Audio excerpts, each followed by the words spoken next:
Hello दोस्तों, आज की इस कहानी में आप सभी का स्वागत है। इस कहानी में माँ खुद नहीं सोई, हमें सुलाया। हर कहानी और किस्सों में हमें हंसाया, हर मुश्किल और परेशानी को गले से लगाया और हमें दुनिया में कुछ अलग तरीके से जीना सिखाया। बात है कई साल पुरानी, उत्तर प्रदेश के एक छोटे से गांव में एक बुजुर्ग महिला रहती थी। उनका एक बेटा था। उसका पालन पोषण की सारी जिम्मेदारी उसके कंधों पर थी। वह अपने बेटे को पढ़ा लिखा कर एक बहुत बड़ा आदमी बनाना चाहती थी। इसलिए उसने उसका दाखिला कस्बे के सबसे अच्छे स्कूल में किया।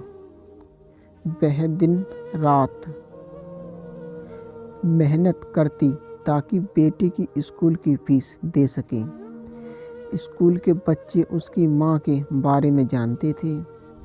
उसकी माँ कुछ देख नहीं सकती थी, बेचारी अंधी थी।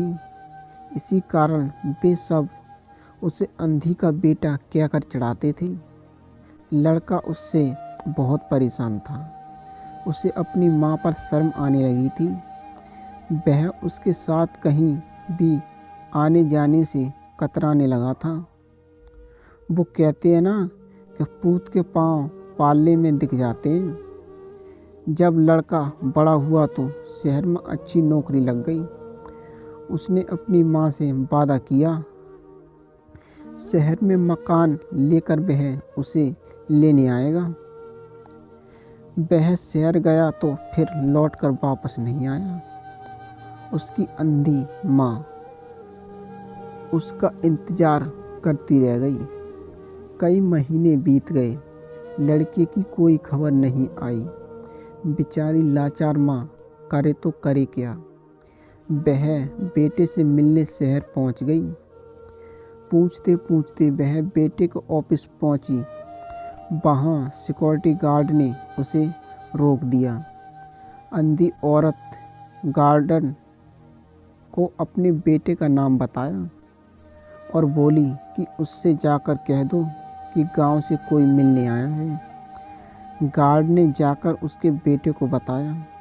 बेटे ने ऑफिस की खिड़की से देखा तो उसे अपनी माँ गेट के बाहर नजर आई। वह ऑफिस से सबके सामने अपनी माँ की वजह से शर्मिंदा नहीं होना चाहता था। उसने कहलवा दिया कि वह ऑफिस में नहीं है। बेचारी माँ परेशान होकर वहाँ से चली गई। शाम को लड़का ऑफिस से घर जाने के लिए निकला। रास्ते में एक जगह काफ़ी भीड़ जमा थी। वह अपनी गाड़ी रोककर भीड़ के पास पहुँचा तो बीच सड़क में अपनी माँ को मरा पाया। उसके हाथ में एक चिट्ठी थी जिसमें लिखा था, बेटा बड़े दिन हो गए, तेरी कोई खबर नहीं मिली। चिंता हो रही थी इसलिए तुझसे मिलने चली आई। तू तो अब बड़ा आदमी बन गया है। तुझसे मिलना अब शायद मुझ गरीब की किस्मत में नहीं, लेकिन मैं बहुत खुश हूँ तेरे लिए। तूने अपना ही नहीं मेरा सपना भी पूरा किया। मलाल है कि तेरी तरक्की देख नहीं सकती। काश बचपन में तेरी आंखें खराब ना हुई होती और मुझे तुम्हें अपनी आंख न देनी पड़ी होती तो तेरी तरक्की अपनी आंखों से देखकर सुकून से मरती। तेरी माँ। चिट्ठी पढ़कर लड़का फूट फूट कर रोने लगा। जिस अंधी माँ पर शर्म आती थी, उसने उसके लिए कितना बड़ा बलिदान किया था। तो दोस्तों, आपको कहानी कैसी लगी?